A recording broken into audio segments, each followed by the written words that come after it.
Capítulo 25. Buscai e achareis.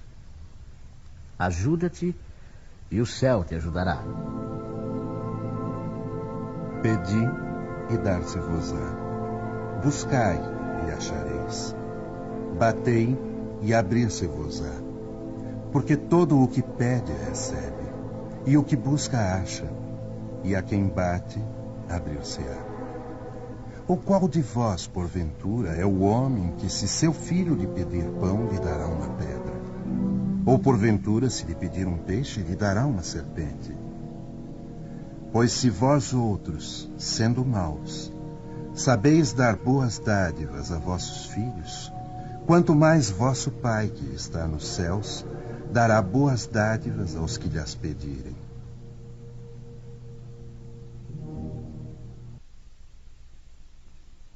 Segundo o modo de ver terreno, a máxima buscai e achareis é semelhante a esta outra: ajuda-te e o céu te ajudará. É o princípio da lei do trabalho e, por conseguinte, da lei do progresso. Porque o progresso é produto do trabalho, desde que é este que põe em ação as forças da inteligência. Na infância da humanidade, o homem só aplica a sua inteligência na procura de alimentos, dos meios de se preservar das intempéries e de se defender dos inimigos. Mas Deus lhe deu, a mais do que ao animal, o desejo constante de melhorar, ou seja, essa aspiração do melhor, que o impele à pesquisa dos meios de melhorar a sua situação, levando-o às descobertas, às invenções, ao aperfeiçoamento da ciência, pois é a ciência que lhe proporciona o que lhe falta. Graças às suas pesquisas, sua inteligência se desenvolve, sua moral se depura. As necessidades do corpo sucedem às necessidades do espírito. Após o alimento material, ele necessita do alimento espiritual. É assim que o homem passa da selvageria à civilização. Mas o progresso que cada homem realiza individualmente durante a vida terrena é coisa insignificante e, num grande número deles, até mesmo imperceptível. Como então a humanidade poderia progredir sem a preexistência e a reexistência da alma? Se as almas deixassem a Terra todos os dias para não mais voltar, a humanidade se renovaria sem cessar com as entidades primitivas que teriam tudo a fazer e tudo a aprender. Não haveria razão, portanto, para que o homem de hoje fosse mais adiantado que o dos primeiros tempos do mundo, pois que, para cada nascimento, o trabalho intelectual teria de recomeçar. A alma voltando, ao contrário, com o seu progresso já realizado e adquirindo de cada vez alguma experiência a mais, vai assim passando gradualmente da barbárie à civilização material e desta à civilização moral. Se Deus tivesse liberado o homem do trabalho físico, seus membros seriam atrofiados. Se o livrasse do trabalho intelectual, seu espírito permaneceria na infância, nas condições instintivas do animal. Eis porque ele fez do trabalho uma necessidade e lhe disse: busca e acharás, trabalha e produzirás, e dessa maneira serás filho das tuas obras, terás o mérito da sua realização e serás recompensado segundo o que tiveres feito. É em virtude da aplicação desse princípio que os espíritos não vêm poupar ao homem o seu trabalho de pesquisar, trazendo-lhe descobertas e invenções já feitas e prontas para a utilização, de maneira a só ter que tomá-las nas mãos, sem sequer o incômodo de um pequeno esforço, nem mesmo de pensar. Se assim fosse, o mais preguiçoso poderia enriquecer-se, e o mais ignorante tornar-se sábio, ambos sem nenhum esforço e atribuindo-se o mérito do que não haviam feito. Não, os espíritos não vêm livrar o homem da lei do trabalho, mas mostrar-lhe o alvo que deve atingir e a rota que o leva a ele, dizendo: marcha e o atingirás. Encontrarás pedras nos teus passos. Mantém-te vigilante e afasta-as por ti mesmo. Nós te daremos a força necessária, se quiseres empregá-la. Segundo a compreensão moral, essas palavras de Jesus significam o seguinte: pedi a luz que deve clarear o vosso caminho, e ela vos será dada. Pedi a força de resistir ao mal, e a tereis. Pedi a assistência dos bons espíritos, e eles virão ajudar-vos, e, como o anjo de Tobias, vos servirão de guias. Pedi bons conselhos, e jamais vos serão recusados. Batei à nossa porta, e ela vos será aberta. Mas pedi sinceramente, com fé, fervor e confiança.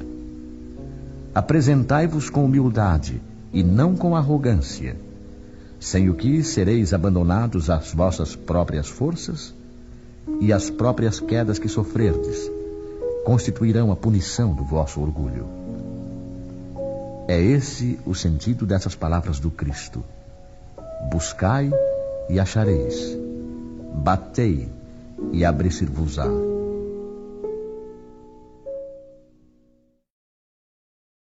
Olhai as aves do céu. Não queirais entesourar para vós tesouros na terra, onde a ferrugem e a traça os consomem, e onde os ladrões os desenterram e roubam. Mas entesourai para vós tesouros no céu, onde não os consomem a ferrugem nem a traça, e onde os ladrões não os desenterram nem roubam.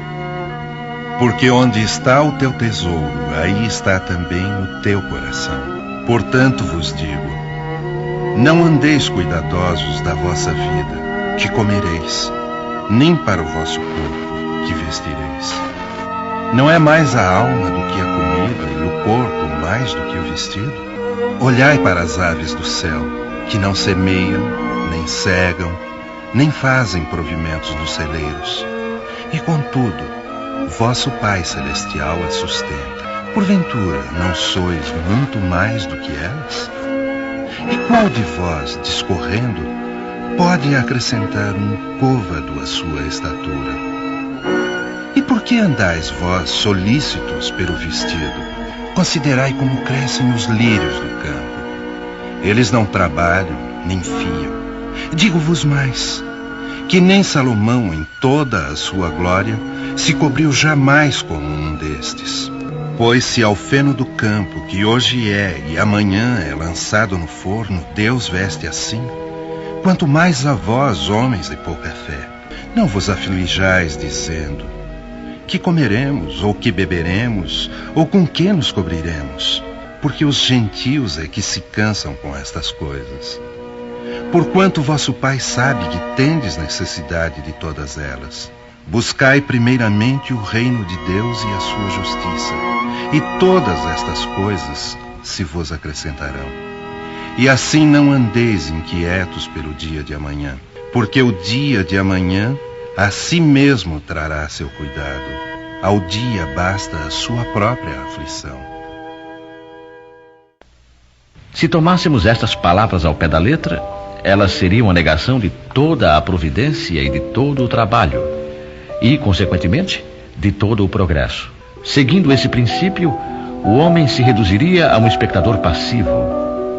Suas forças físicas e intelectuais não seriam postas em atividade. Se essa tivesse sido a sua condição normal na Terra, ele jamais sairia do estado primitivo, e se adotasse agora esse princípio, não teria mais nada a fazer.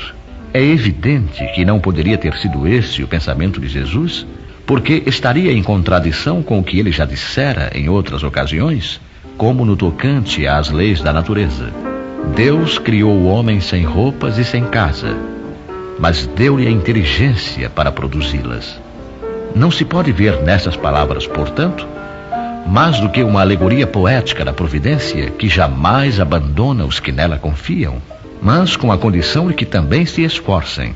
É assim que, se nem sempre os socorre com ajuda material, inspira-lhes os meios de saírem por si mesmos de suas dificuldades.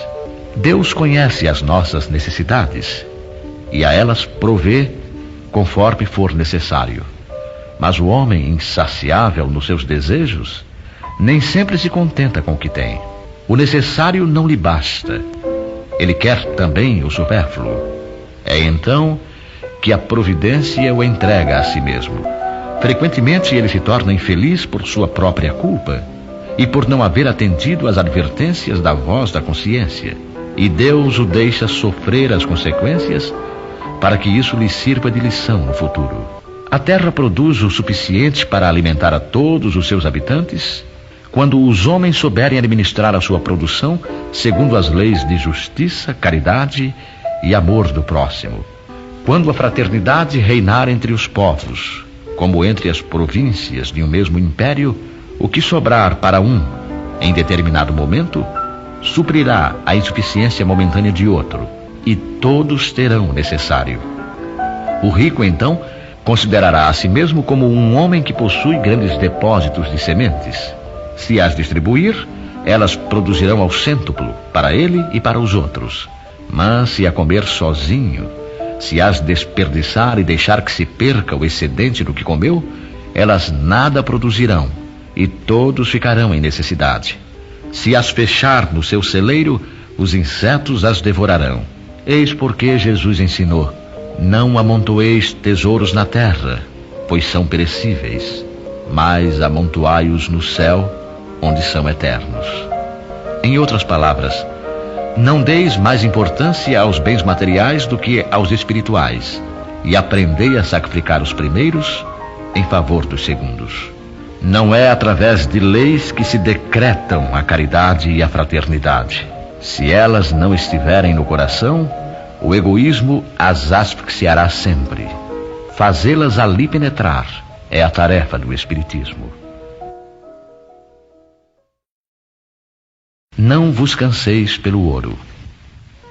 Não possuais ouro nem prata, nem levai dinheiro nas vossas cintas, nem alforje para o caminho, nem 2 túnicas, nem calçado, nem bordão, porque digno é o trabalhador do seu alimento. E em qualquer aldeia ou cidade que entrardes, informai-vos de quem há nela digno, e ficai ali até que vos retireis. E ao entrardes na casa, saudai-a, dizendo: paz seja nesta casa. E se aquela casa, na realidade, o merecer, virá sobre ela a vossa paz. E se não o merecer, tornará para vós a vossa paz. Sucedendo não vos querer alguém na casa, nem ouvir o que dizeis, ao sair para fora da casa ou da cidade, sacudi o pó de vossos pés. Em verdade vos afirmo isto: menos rigor experimentará no dia do juízo a terra de Sodoma e de Gomorra do que aquela cidade. Estas palavras que Jesus dirigia aos seus apóstolos, ao enviá-los anunciar a Boa Nova pela primeira vez, nada tinham de estranho naquela época. Estavam de acordo com os costumes patriarcais do Oriente, onde o viajor era sempre bem recebido. Mas então eles eram raros. Entre os povos modernos, o aumento das viagens teria de criar novos costumes. Só encontramos agora os do tempo antigo nas regiões distantes, onde o tráfego intenso ainda não penetrou. Se Jesus voltasse hoje à terra, não poderia mais dizer aos seus apóstolos: ponde-vos a caminho sem provisões. Juntamente com o seu sentido próprio, essas palavras encerram um sentido moral bastante profundo. Jesus ensinava assim aos seus discípulos a se confiarem à providência. Além disso, desde que nada possuíam, eles não podiam tentar a cupidez dos que o recebiam. Era um meio pelo qual distinguiriam os caridosos dos egoístas. E por isso lhes disse: informai-vos de quem é digno de vos receber, ou seja, de quem é suficientemente humano para abrigar o viajor que nada pode pagar, porquanto esses são dignos de ouvir as vossas palavras, e é pela sua caridade que os reconhecereis. Quanto aos que nem sequer os quisessem receber nem ouvir, recomendou ele aos apóstolos que os amaldiçoassem? Ou recomendou que se impusessem a eles e usassem de violência para os constranger a se converterem? Não, mas que se retirassem pura e simplesmente à procura de gente de boa vontade. Assim, diz hoje o Espiritismo aos seus adeptos: não violenteis nenhuma consciência, não forceis ninguém a deixar a sua crença para adotar a vossa. Não lanceis o anátema sobre os que não pensam como vós.